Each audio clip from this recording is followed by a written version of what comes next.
নমস্কার, TV9 Bangla health প্লাসে আপনাদের সবাইকে স্বাগত জানাই। আপনাদের সঙ্গে আমি চয়নিকা। প্রত্যেক পর্বে আমরা হেলথ প্লাসে কোনো না কোনো বিষয় নিয়ে আলোচনা করি, অর্থাৎ হেলথ ওরিয়েন্টেড বিভিন্ন ইস্যু নিয়ে। আজ আমাদের ফোকাসে থাকবে লাংস ডিজিজ। অনেক সময় আমরা শ্বাসকষ্ট মানেই হাঁপানি বুঝি কিংবা অ্যাস্থমা বুঝি, তা কিন্তু নয়। তাছাড়াও নানাবিধ এমন অনেক সমস্যা রয়েছে যা লাংস রিলেটেড। কখন ডাক্তারের কাছে যাবেন, কখন সার্জারির প্রয়োজন, কখন কিভাবে চিকিৎসা করবেন, এই সমস্ত কিছুর একটা আইডিয়া দেওয়ার জন্য এই মুহূর্তে আমাদের সঙ্গে হেলথ প্লাসে যিনি উপস্থিত রয়েছেন তিনি স্বনামধন্য চিকিৎসক professor doctor Amitabh Chakraborty, senior consultant thoracic এবং vascular surgery and robotic surgery. আপনাকে স্বাগত। প্রথমেই যে প্রশ্নটা করব সেটা হচ্ছে, যেটা দিয়ে আমি শুরু করলাম, শ্বাসকষ্ট মানেই কি অ্যাস্থমা বা হাঁপানি? শ্বাসকষ্ট লাংয়ের কারণে হতে পারে, হার্টের কারণে হতে পারে, এমনকি নার্ভের মাসেল উইকনেসের কারণে হতে পারে, এমনকি মনস্তাত্ত্বিক কারণেও হতে পারে। ফলে এমনটা নয়। শ্বাসকষ্টের একটা বড় কারণ হচ্ছে লাং ঘটিত অসুখ। অ্যাসমা ছাড়াও অনেক কিছু তার মধ্যে আছে।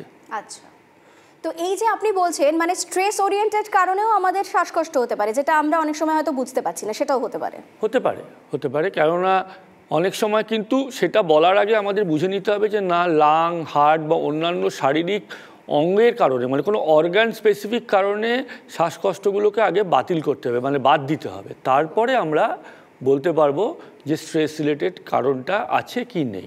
আচ্ছা, তার আগে আমাদের নানাবিধ চিকিৎসার প্রয়োজন, নানান রকম ট্রিটমেন্টের প্রয়োজন বা টেস্টের প্রয়োজন পড়বে। আচ্ছা, আমি একটুখানি নিউমোনিয়ায় আসি। মানে লাংসের প্রবলেম বলতে তো নিউমোনিয়ার একটা বড় প্রবলেম আমরা দেখে থাকি, এবং যেটা বাচ্চাদের মধ্যে মেনলি হয় এবং ষাটোর্ধ্ব যারা তাদের ক্ষেত্রে হয়ে থাকে। তো নিউমোনিয়া, এই নিউমোনিয়া কি শুধুমাত্র ওষুধে কিওর করা সম্ভব, নাকি এটার জন্য কোনো সার্জারির প্রয়োজন? এটা খুবই একটা ভালো প্রশ্ন আপনি করেছেন, কেননা এটা অনেকেরই ধারণা যে নিউমোনিয়া মানে খালি অ্যান্টিবায়োটিক, অক্সিজেন এসব দিলেই হয়। তা কিন্তু নয়।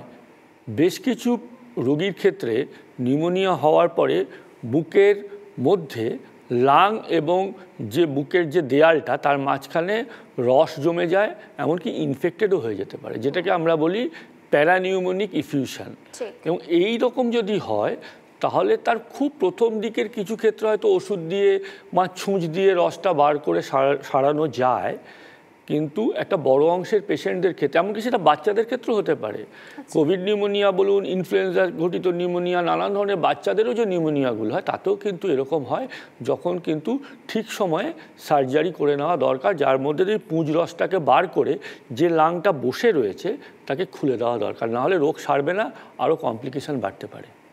আচ্ছা, তার মানে ডাক্তারের সূত্র ধরে একটা কথা বলবো যে এমন ভাবার কোনো কারণ নেই যে একটা সার্জারি মানে পরবর্তীকালে জীবন সংশয় বা অন্য কিছু। এমন অনেক ক্ষেত্রে কিন্তু দেখা যায় যে আপনি ওই সার্জারিটা করার মাধ্যমেই কমপ্লিট রিকভারি পেতে পারেন, যেটা কোনো ওষুধের দ্বারা ট্রিটমেন্ট করা সম্ভব নয়। ঠিক, একদম। আচ্ছা, আপনি ইনফ্লুয়েঞ্জা নিউমোনিয়া বলছিলেন, কোভিড প্রসঙ্গে এলেন। এই কোভিড নিউমোনিয়ার পর আমরা অনেক ক্ষেত্রেই দেখেছি যে বহু মানুষের লাংসে একটা নিদারুণ ড্যামেজ হয়েছে। তো এই যে আপনি দুটোকে ক্যাটাগরি আলাদা করলেন, influenza Covid related, pneumonia Covid related, আবার নিউমোনিয়া ইনফ্লুয়েঞ্জা রিলেটেড, দুটোর মধ্যে বেসিক পার্থক্য কী? মানে কোভিডের ক্ষেত্রে সেটা কতটা ভয়ঙ্কর? কোভিডের ক্ষেত্রে এটা অনেক বেশি ভয়ঙ্কর। আপনারা তো দেখেছেন, আপনারা তো সকলেই দেখেছেন যে আমরা কি অবস্থার মধ্যে দিয়ে গিয়েছি। এবং কোভিডের প্রথম পর্বের যে লোকেদের হয়েছিল তাদের একটা বড় অংশেরই খুবই খারাপ লাং ইনফেকশান হয়েছিল, এবং এমনকি এখনও বলতে পারেন আজও আমি কোভিড রিলেটেড কমপ্লিকেশানের পেশেন্ট দেখে এলাম। এবং তার মানে তাদের সকলকেই যে অপারেশন করতে হবে তেমনটা নয়, কিন্তু বহু ক্ষেত্রেই অনেকে জানেন না, অনেকে ভাবছেন যে হাঁপানি হয়েছে, অনেকে ভাবছেন যে হয়তো ওষুধেই সেরে যাবে, বা অপারেশনের কথা কেউ বললেও ভয় করছেন না, এরকমও আছে। কিন্তু কোভিডের ক্ষেত্রে এটা অনেক বেশি সিরিয়াস, এবং লাংগুলোকে বলতে পারেন যে ওই মৌচাকের মতো করে, কুঠুরির মতো করে করে একদম ফোঁপড়া করে দেয়। তো সেই লাংগুলো কিন্তু খুব খারাপ, এবং এই লাংগুলোকে কিছু কিছু ক্ষেত্রে সার্জারি করা যায়, কিছু কিছু ক্ষেত্রে সার্জারি করা যায় না। তখন আপনারা কি করেন যখন সার্জারি সম্ভব হচ্ছে না? এটা সবথেকে কঠিন জায়গা। সেখানে মেডিসিন দিয়ে যতটা পারা যায় ফিজিওথেরাপি করে চেষ্টা করতে হয়, কিন্তু তা সত্ত্বেও যদি খারাপ হতে থাকে তখন বিকল্প হিসেবে লাং ট্রান্সপ্লান্ট থাকে। তবে কোভিড পরবর্তী পেশেন্টদের লাং ট্রান্সপ্লান্টের সাধারণভাবে রেজাল্ট খুব একটা ভালো নয়, যদিও করা হচ্ছে, কিছু রেজাল্ট হচ্ছে, কিছু ভালো হচ্ছে। ওভারঅল অন্যান্য কেসের যে লাং ট্রান্সপ্লান্ট তার তুলনায় এদের ক্ষেত্রে রেজাল্টটা অতটা ভালো নয়। আচ্ছা, এই যে আমরা এতগুলো ডিজিজ নিয়ে কথা বলছি, লাং রিলেটেড ডিজিজ, তার মধ্যে কোন কোন ক্ষেত্রে আপনি দেখেন যে সার্জারির কেস সব থেকে বেশি আসে? দেখুন, আমাদের অভিজ্ঞতা প্রায় আমি 25-26 বছর ধরে কাজ করছি, তো সেখানে বেশি আমরা পাই হচ্ছে নিউমোনিয়া রিলেটেড কমপ্লিকেশনস। আচ্ছা, এটা একটা বড় এলাকা যেখানে পুঁজ জমে যায়, লাংটা বসে যায়, পকেটে পকেটে পুঁজ জমে থাকে, লাংয়ের ওপর একটা চাদর বসে যায়, এটা একটা বড়। আরেকটা আছে আপনার সিগারেট খাওয়া পেশেন্টদের, যারা সিওপিডি হয়ে যায়, তাদের অনেক সময় লাংয়ের মধ্যে না বড় বড় বেলুনের মতো, আমরা বলি বুলা, মনে করুন যে লাংয়ের ভেতরে অনেকগুলো ছোট ছোট ছোট ছোট বেলুন হয়ে রয়েছে। এই পেশেন্টদের ক্ষেত্রেও কিন্তু সার্জারি করার প্রয়োজন হয়ে পড়ে, কেননা না হলে অনেক সময় ফেটে গিয়ে হাওয়া জমে গিয়ে পেশেন্টের এমনকি জীবনহানি অবস্থাও হতে পারে। আর একটা বড় পার্ট হচ্ছে লাং ক্যান্সার। এই লাং ক্যান্সার পেশেন্ট আর টিবি পেশেন্ট, টিবিরও কিছু কমপ্লিকেশন আছে। এই দুটো কিন্তু আমরা বেশ পরিমাণে সার্জারি, ফুসফুসের সার্জারি যদি আপনি বলেন, তাহলে আমি বলবো যে নিউমোনিয়া, টিবি, লাং ক্যান্সার এবং সিওপিডি রিলেটেড কমপ্লিকেশনস, এগুলোই আমরা অনেক বেশি পরিমাণে পাই। আচ্ছা, একটা বাচ্চা বা একজন বয়োজ্যেষ্ঠ, তাদের ক্ষেত্রে এই নিউমোনিয়ার প্রবলেমটা এতটা সিভিয়ার হচ্ছে কেন? বাচ্চাদের ক্ষেত্রে এবং বড়দের ক্ষেত্রে তাদের রোগ প্রতিরোধ ক্ষমতাটা দুর্বল হয়ে যায়। শিশুদের ক্ষেত্রে ইমিউনিটিটা ডেভেলপ করছে, বৃদ্ধদের ক্ষেত্রে ইমিউনিটিটা ক্রমে ক্ষয়ে যাচ্ছে। ফলে এই যে দুটো মেরুতে মানুষরা রয়েছে, তাদের ক্ষেত্রেই অ্যাটাকটা বেশি হয়, তারা জুঝতে পারেন না। আচ্ছা ডক্টর, অনেক সময় আমরা দেখি যে আমাদের হাঁটতে গেলে কিছু কিছু সময় সমস্যা হয়, সিঁড়ি ভাঙলে সমস্যা হচ্ছে, তো আমি কখন এটা বুঝবো যে এটা আমার লাং রিলেটেড কোনো সমস্যা নাকি হার্ট রিলেটেড সমস্যা, বা আমার কোন সময় গিয়ে ডাক্তারের পরামর্শ নেওয়ার দরকার পড়বে? দেখুন, যদি আপনি নিজেই বুঝতে পারেন তাহলে সেরকম ডাক্তারের কাছে যাবেন, কিন্তু আমি বলবো সবসময়ই এই জন্য একজন মেডিসিনের ডাক্তারের কাছে প্রথমত যাওয়া উচিত, যিনি আপনাকে প্রথমে মন দিয়ে শুনবেন আপনার কথাটা। ভালো করে ক্লিনিক্যাল হিস্ট্রি এবং এক্সামিনেশন করলেই বহু ক্ষেত্রে বুঝে যাওয়া যায় যে এটা লাংয়ের থেকে হচ্ছে না হার্টের থেকে হচ্ছে। যদি এটা না বোঝা যায় যে লাংয়ের থেকে হচ্ছে কি আমি বুঝে উঠতে পারছি না, তখন আপনাকে কতগুলো সাধারণ পরীক্ষা করতে হবে। একটা এক্স রে চেস্ট, একটা লাং ফাংশন টেস্ট, ইসিজি, হার্টের পাম্পিং দেখার জন্য ইকোকার্ডিওগ্রাফি, এগুলো করে আমি বুঝে নিতে পারবো যে কোন দিকে যাচ্ছে। অনেক সময় দুটো মিলেও যায়। এক ভদ্রলোক হয়তো সিগারেটও খান, অনেক দিন ধরে সিগারেট খাচ্ছেন, আবার হার্টেরও সমস্যা আছে, ফলে তখন এটা একটা বুঝে উঠতে অসুবিধা হয়। তখন আরও কিছু পরীক্ষা করতে লাগে, করোনারি অ্যাঞ্জিওগ্রাফি করতে লাগতে পারে, টিএমটি স্টাডি করতে লাগে, এরকমভাবে ধাপে ধাপে, একবারে সব পরীক্ষা নয়। প্রয়োজনে সিটি থোরাক্স করতে হতে পারে দেখার জন্য যে লাংয়ের ভেতরে কোনো বুলা বসে আছে কিনা, লাংটা ফুলে রয়েছে কিনা, এমফাইসিমা কিনা, এইভাবে।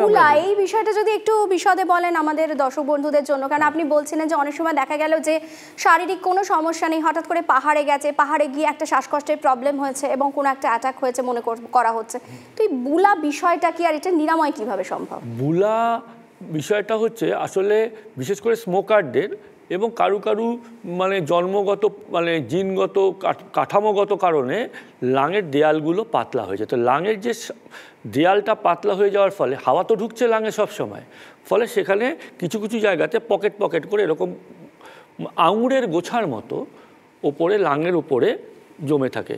এবার এগুলো যখন ফট করে ফেটে যায়, তখন সেই হাওয়াটা, ফুসফুসের হাওয়াটা বুকের ভেতর জমে গেলে কি হবে, সেই হাওয়ার চাপে ফুসফুসটা বসে যাবে, ফলে সেদিকে লাংটা কাজ করবে না। ফলে তখন বুকে ব্যথা, শ্বাসকষ্ট, লোকে ভাবলো হার্ট অ্যাটাক হয়েছে, কিন্তু দেখা গেল যে না, তাকে প্রায় অ্যাঞ্জিও তক চলে গেল, কিন্তু সামান্য একটা এক্সরে করলেই বোঝা যেত যে সেখানে একটা লাংটা বসে রয়েছে। তো এইরকম জায়গাতে তখন প্রথম কাজ হচ্ছে বুকের হাওয়াটা বার করে দেওয়া এবং তারপরে দেখে নেওয়া যে এই বুলাগুলো আছে এবং সেগুলোকে সার্জারি করে, এবং আজকাল তো কিহোল সার্জারি, রোবোটিক সার্জারি এসে গেছে, ফলে এগুলো অনেক ভালোভাবে করে দেওয়া যায়, লোকের ব্যথাও কমে যায়। আচ্ছা, এই কি হোল সার্জারির কথা বললেন, অনেকেই কিন্তু এখনো পর্যন্ত জানেন না যে এই কি হোল সার্জারিটাকে কিভাবে করা হয়, এটা কতটা পেইনফুল, কতটা সময় সাপেক্ষ, খরচ সাপেক্ষ, সেই ব্যাপারে যদি একটু দর্শক বন্ধুদের আইডিয়া দেন। না, আমার ধারণা দর্শকরা আজকাল জানেন যে গল ব্লাডার সার্জারি করতে গেলে পরে ল্যাপারোস্কোপিক সার্জারি হয়, ছোট ছোট করে কেটে, আগে যেটা এতটা কাটা হতো এখন ছোট করে কাটা। তো ঠিক একইভাবে আমরা লাং সার্জারির ক্ষেত্রে এটা করছি, যে ওইরকম ছোট ছোট ফুটো করে 2-3টে পোর্ট ঢুকিয়ে আমরা গোটা সার্জারিটা করে ফেলছি, এমনকি সেটা লাং ক্যান্সারের ক্ষেত্রেও আমরা করতে পারছি। তো এইটাকে আমরা বলছি কিহোল সার্জারি বা ভ্যাটস বা থোরাকোস্কোপিক সার্জারি, যেখানে আমরা ভিডিওতে দেখে সেই পোর্ট দিয়ে আমরা দুটো ইনস্ট্রুমেন্ট দিয়ে গোটা কাজটা করছি। ব্যথা কম, ছোট কাটা, তাড়াতাড়ি বাড়ি চলে যাবে। হ্যাঁ, খরচ বিরাট কিছু নয়, তার কারণটা হচ্ছে ওপেন করা সার্জারির যা খরচা, ওই থোরাকোস্কোপিক সার্জারির খরচা প্রায় কাছাকাছি। মোটামুটি আমি যে হাসপাতালে কাজ করি সেখানে একই খরচা, তো আলাদা নয়। ব্যথা কম, তাড়াতাড়ি কাজে ফিরবেন, হাসপাতালে কম থাকবেন, ফলে হাসপাতালে থাকার কারণে যে সমস্যাগুলো সেগুলো হবে না। হ্যাঁ, মানে আফটার সার্জারি তো আবার একটা ইনফেকশনের রিস্কও থেকে যায় এই ক্ষেত্রে, তাড়াতাড়ি বাড়ি ফিরে গেলে সেটা কমে যাবে, কাজে ফিরতে পারবেন, ফলে সব মিলিয়ে পেশেন্টের অনেক ভালো। এবং রোবোটিকের ক্ষেত্রে এটা আরও সুবিধে, রোবোটিক আরও ছোটো কাটা, আরও কম ব্যথা। আচ্ছা, তো রোবোটিক সার্জারি কি আমাদের কলকাতা বা এই নর্থ ইস্টের যে সমস্ত রাজ্যগুলো রয়েছে সেখানে হচ্ছে, নাকি সেই আমাদের সেই দক্ষিণের দিকেই ছুটে যেতে হবে, এরকমই একটা কনসেপ্ট এখনো পর্যন্ত রয়ে গেছে? না, 2022 থেকে, মানে আমি হচ্ছি এখানকার প্রথম মানে কার্ডিওথোরাসিকের লাইসেন্সড ইনটিউটিভ গ্রুপের থোরাসিক সার্জন, এবং 22 সাল থেকে আমরা করছি থোরাসিক, সমস্ত ধরনের লাং সার্জারি করছি, মানে লাং ক্যান্সার থেকে শুরু করে আপনার এই যে বুলা বললেন, নিউমোনিয়া বললেন, যা যা ওপেন সার্জারি হয় সেগুলো সবই কিহোল সার্জারিতে কলকাতাতেই হচ্ছে। আমরা তো নিয়মিত করছি, মানে কলকাতার বিভিন্ন হাসপাতালেই কিছু কিছু পরিমাণে হচ্ছে, এবং আমরা যেখানে কাজ করি সেখানে নিয়মিত, ওটা বলতে পারে একটা comprehensive minimal access surgical thoracic surgical set up হিসেবেই ডেভেলপ করে গেছে।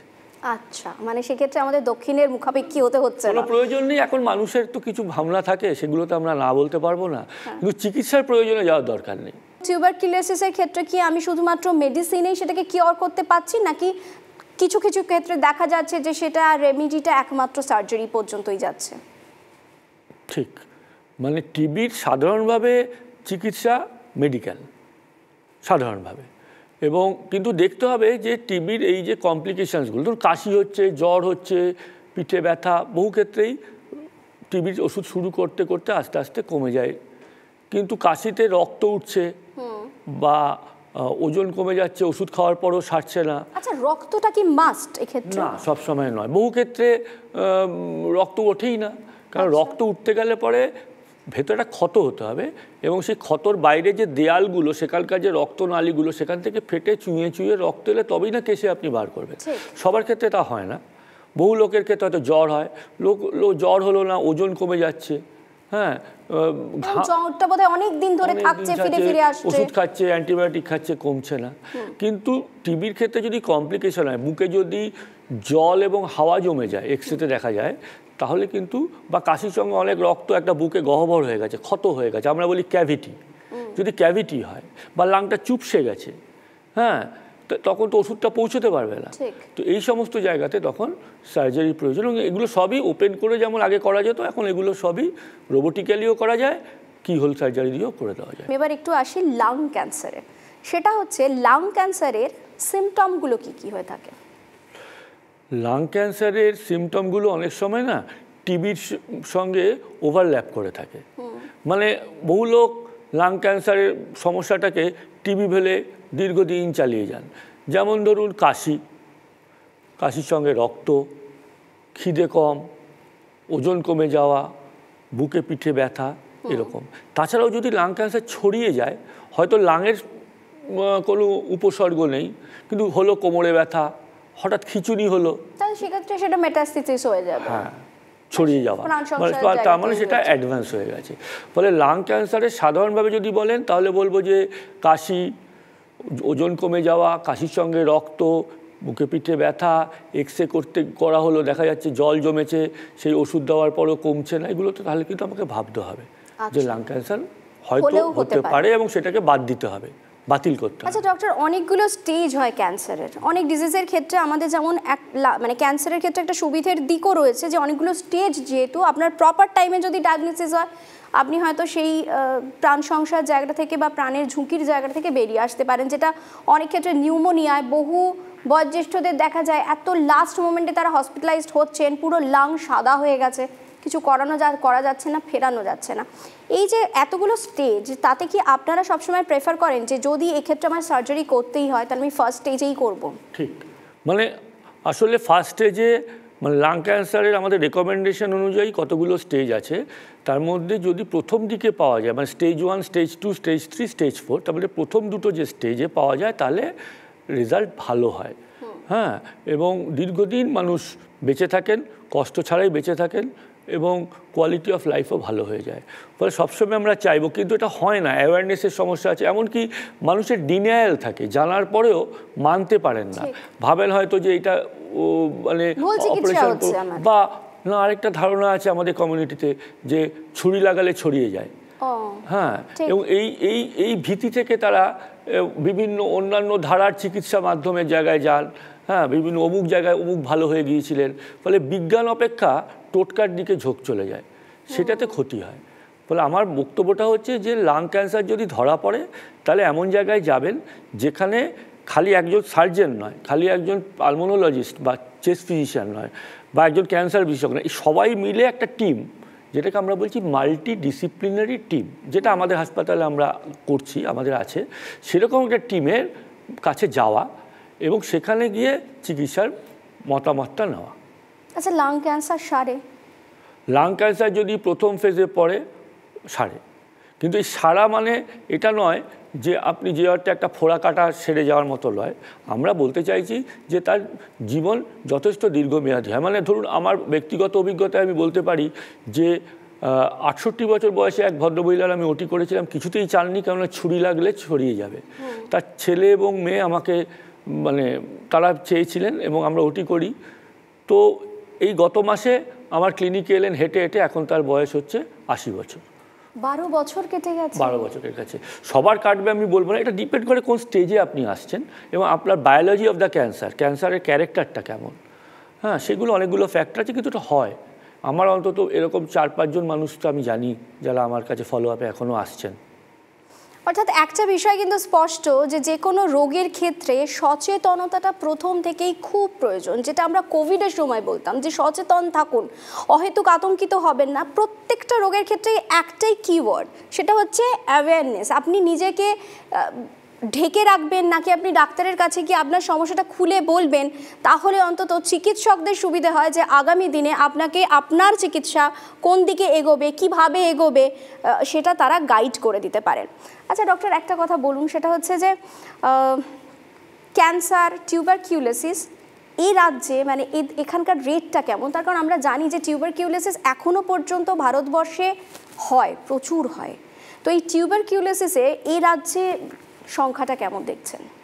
প্রচুর প্রচুর বলতে মানে এক্সাক্ট নাম্বারটা আমি বলতে পারবো না, তবে মিলিয়নে হিসেব হবে।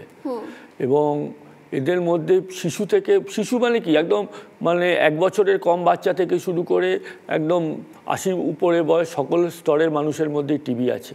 কেন হচ্ছে? এর একটা কারণ আমাদের কমিউনিটিতে দীর্ঘদিন ধরে এই টিউবারকুলোসিস অসুখটা থাকা এবং তার পর্যাপ্ত পরিমাণে চিকিৎসা না হওয়া, পর্যাপ্ত পরিমাণে ইনকমপ্লিট চিকিৎসা হওয়া।